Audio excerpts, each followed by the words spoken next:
Са играчи с много качества. Бъркс. Трудно. И двата опита не сполучливи. Виждаме обаче, че Аделекия скача много.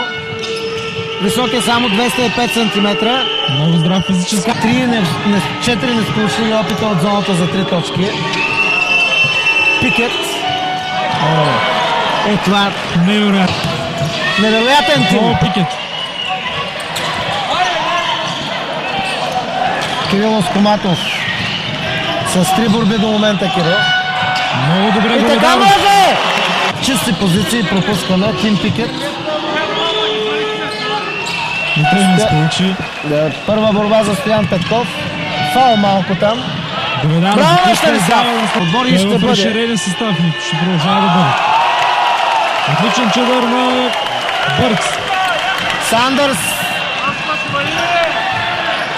Сега ако влезе и това, чудно! Да тръгне на Марчев.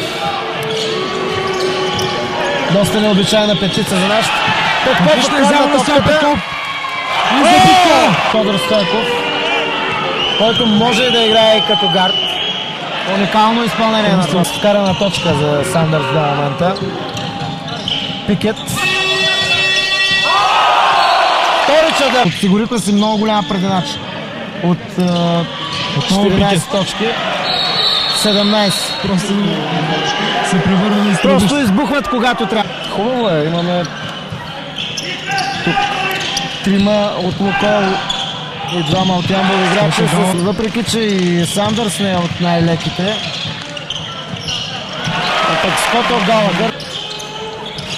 Отново 21 точки разлика, 36 на 57. До края на четвъртината.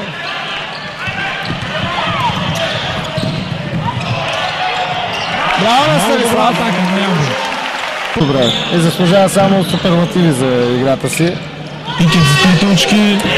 Това не може да бъде вече. Просто не старадна. 26 точки за Пикет. 6 тройки за Пикет.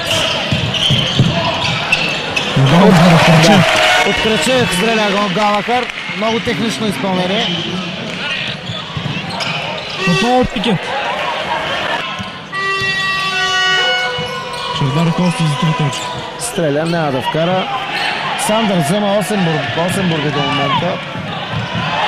Уникално изпълнение, да. 18 годишен. Чавдар Костов бележи. Тогава да се изпусне тази топка. Чудесен пробив на Сански. Но ги оставя до края на матча. Много добре отигране на Давидко Василев. Този път